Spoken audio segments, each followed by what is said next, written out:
નમસ્કાર વિદ્યાર્થી મિત્રો, આજે આપણે મહાસાપુરા ગુજરાતી હાઈસ્કૂલમાં હું ખુશાલ મહેશ્વરી ધોરણ 10 વિષય સામાજિક વિજ્ઞાન પ્રકરણ 4 ભારતનો સાહિત્યિક વારસો ભાગ 1માં આજે આપણે પ્રકરણ 4ની આજે અભ્યાસ કરવાનું છે.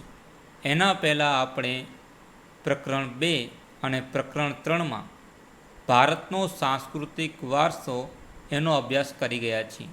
તો આજે આપણે પ્રકરણ 4માં ભારતનો સાહિત્યિક વારસા વિશે આજે આપણે અભ્યાસ કરશું. તો આપણે સૌપ્રથમ પ્રસ્તાવનાની વાત કરીએ તો માનવી છે એ પોતાના વિચારો કે ભાવો, લાગણીઓ અને ઉર્મિઓ આ જે બાબત છે એ અન્ય માનવી કે પ્રાણીઓ સુધી પહોંચાડવા માટે કેટલાક હાવભાવ, સંકેતો કે ચિત્રોને લીધે અન્ય કેટલાક ધ્વનિઓ તેમાંથી બોલી અને લિપિનો ઉદય થયો છે. આજે આપણે જાણી શકીએ છીએ કે માનવી છે એ પોતાના વિચારો હોય કે પોતાની ભાવો હોય કે લાગણીઓ હોય એ રજૂ કરવા માટે કે અન્ય માનવી કે પ્રાણીને પહોંચાડવા માટે એ પોતાના કેટલાક હાવભાવ કે સંકેતો કે ચિત્રો દ્વારા કે અવાજ દ્વારા એ તે રજૂ કરે છે. એથી આપણે એને બોલી અથવા તો તેને આપણે લિપિનો ઉદય થયો છે એવું કહી શકીએ છીએ. આ લિપિ એ ભાષાના ઘડતરમાં મોટો ફાળો આપ્યો છે. સમયાંતરે પોતાના વિચારો અભિવ્યક્ત કરવા માટે ભાષાનો ઉપયોગ થયો છે કે કોઈ પણ વ્યક્તિના જે વિચારો છે એ રજૂ કરવા માટે આજે આપણે ભાષાનો ઉપયોગ કરી શકીએ છીએ. આ ભાષાના સર્જનાત્મક પ્રયોગથી સાહિત્યનું સર્જન થયું છે. આ ભાષાના જે સર્જનથી આપણે જાણી શકીએ છીએ કે સાહિત્યનું સર્જન કરવામાં આવ્યું છે. પ્રાચીન કાળથી ભારતીય સાહિત્ય અને તેની વિવિધતા અને વિશિષ્ટતા માટે પ્રખ્યાત છે. આજે આપણે જાણી શકીએ છીએ કે પ્રાચીન સમયથી આ ભારતીય સાહિત્ય છે એ વિવિધતા અને વિશિષ્ટતા માટે પ્રખ્યાત છે. કારણ કે આપણા જે મહાનુભાવો છે એ વિવિધ સાહિત્ય પુસ્તકો છે બરાબર એ લખી ગયા છે અને જેને લીધે આપણે ગણી શકીએ છીએ કે એક ભારતનું પ્રાચીન કાળથી એ સાહિત્ય ક્ષેત્રે અલગ વિવિધતા અને વિશિષ્ટતા જોવા મળે છે. ભારતના વિદ્વાનોએ પ્રાચીન સાહિત્યના બે ભાગ પાડ્યા છે કે આપણા જે વિદ્વાનો છે એ પ્રાચીન સાહિત્યના એ બે વિભાગો પાડી નાખ્યા છે. એમાં એક છે વૈદિક સાહિત્ય અને બીજો છે પ્રશિષ્ટ સાહિત્ય. આ ઉપરાંત કેટલીક લોકબોલીઓમાં એટલે કે લોકભાષાઓ રચાયેલું સાહિત્ય પણ પ્રચલિત છે. તો સૌપ્રથમ આપણે વાત કરીએ કે ભાષા અને સાહિત્ય. ભાષા અને સાહિત્ય વિશે વાત કરીએ છીએ તો ભારતના ઇતિહાસમાં આપણે એક નજર નાખીએ તો સદીઓથી વિવિધ ભાષાઓનો ઉદ્ભવ થયેલો જોવા મળે છે. આપણે પ્રાચીનથી વાત કરીએ તો ભાષાનો જે વિવિધ ભાષાઓ છે એ સદીઓથી બરાબર છે અલગ અલગ રીતે એ ઉદ્ભવ થયો છે એવું આપણે જાણી શકીએ છીએ. આ ભાષાઓએ કે એકબીજા પર અસર કરી અને પ્રભાવ પડ્યો, તેથી એ ભાષાઓને સમૃદ્ધ સાહિત્યમાં પરિવર્તન આવ્યું છે.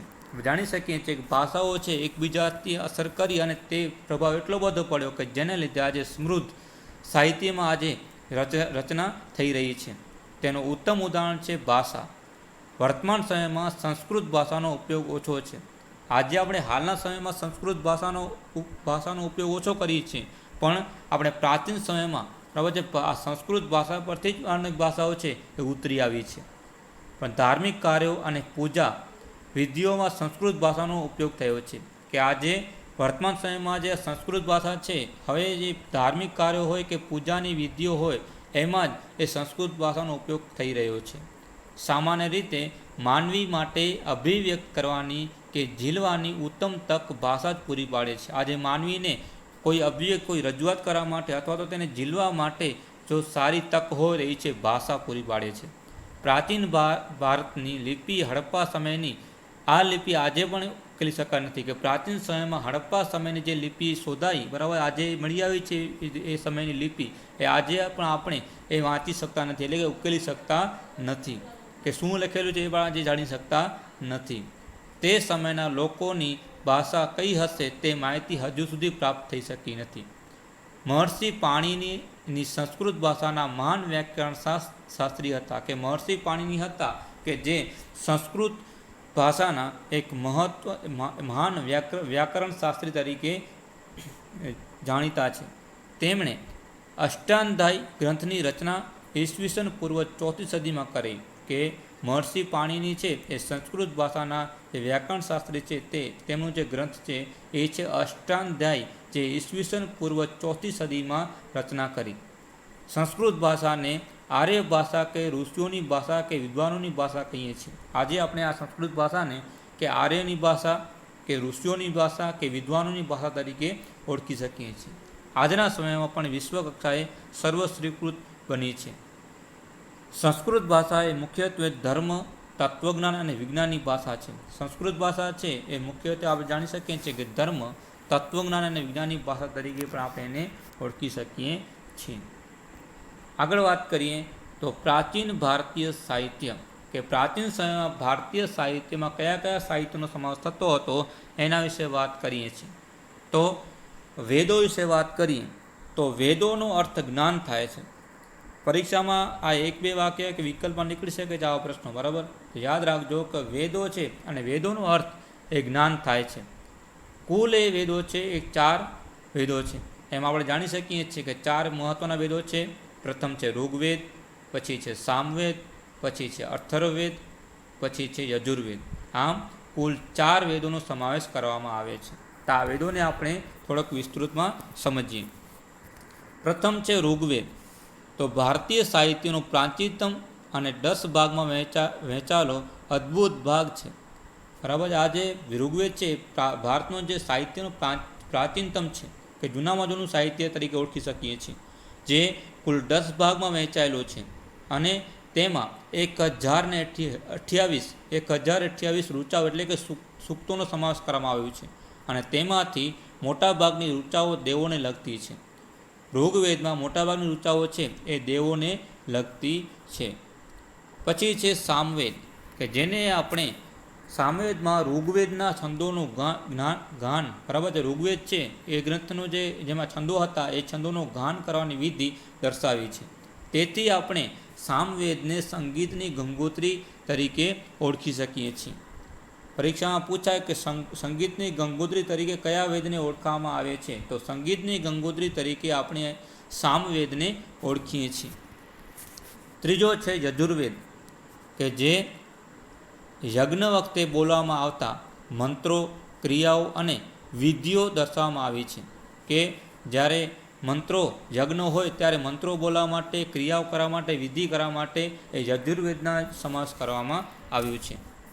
ચોથો છે અથર્વવેદ, કે તેમાં અનેક પ્રકારના કર્મકાંડ અને સંસ્કારોનું વર્ણન કરવામાં આવ્યું છે. આગળ વાત કરીએ તો બ્રાહ્મણ ગ્રંથો. બ્રાહ્મણ ગ્રંથોમાં કયા કયા ગ્રંથોનો સમાવેશ કરવામાં આવે છે તો એના વિશે વાત કરવામાં આવી છે. તો બ્રાહ્મણ ગ્રંથોમાં વૈદિક મંત્રોનો અર્થો આપ્યા છે, કે વૈદિક સમયના જે મંત્રો હતા એના અર્થો એમાં આપ્યા છે. તેમાં વિવિધ યજ્ઞો અને તેની લગતી વિધિઓનું માર્ગદર્શન આપ્યું છે. વાત કરીએ આપણે તો આરણ્યકોની વાત કરીએ આપણે તો આર્યો તેમના જીવનનો અંતિમ સમય આરણ્યમાં જઈને ગાળતા. વન અથવા તો આરણ્યમાં આશ્રમ બાંધીને સતત ચિંતન કરીને રચાયેલા તત્વજ્ઞાનની ભરપૂર એવા સાહિત્યને એટલે કે આરણ્યકો કહેવામાં આવે છે. વેદાંગની વાત કરીએ આપણે તો આ સાહિત્યમાં કર્મકાંડો, જ્યોતિષ, વ્યાકરણ, ખગોળશાસ્ત્રનો સમાવેશ થાય છે. વેદાંતમાં જે વિવિધ છે કર્મકાંડો હોય, જ્યોતિષ હોય, વ્યાકરણ હોય, ખગોળશાસ્ત્ર છે એનો સમાવેશ કરવામાં આવે છે.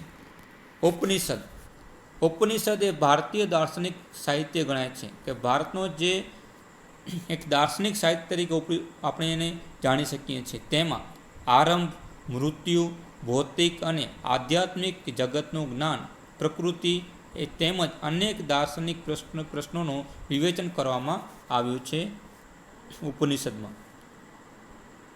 બૃહદારણ્ય અને છાંદોગ્ય એ શરૂઆતના ઉપનિષદો છે. આ જે ઉપનિષદો છે શરૂઆતના ઉપનિષદોનો સમાવેશ કરવામાં આવે છે, કે બૃહદારણ્ય અને છંદોગ્ય આ શરૂઆતના ઉપનિષદો તરીકે આપણે એને જાણી શકીએ છીએ. મુક્તિકો ઉપનિષદમાં તેની સંખ્યા 108 દર્શાવવામાં આવી છે, કે જે મુક્તિકો ઉપનિષદો છે એની સંખ્યા છે 108 જેટલી દર્શાવવામાં આવી છે. તો મિત્રો અહીંયા આપણે જે ભારતીય સાહિત્યનો વારસો છે એમાં આપણે પ્રસ્તાવનાની વાત કરી, ભાષા અને સાહિત્યની વાત કરી અને પ્રાચીન ભારતીય સાહિત્યો વિશે જે અલગ અલગ જે વેદો છે બરાબર, જે ઋગ્વેદ, સામવેદ, અથર્વવેદ, યજુર્વેદ આ વેદો વિશે વાત કરી, બ્રાહ્મણ ગ્રંથો વિશે વાત કરી. બાકીની આપણે જે મુદ્દાઓ છે એની ચર્ચા આપણે ભાગ 2માં કરશું.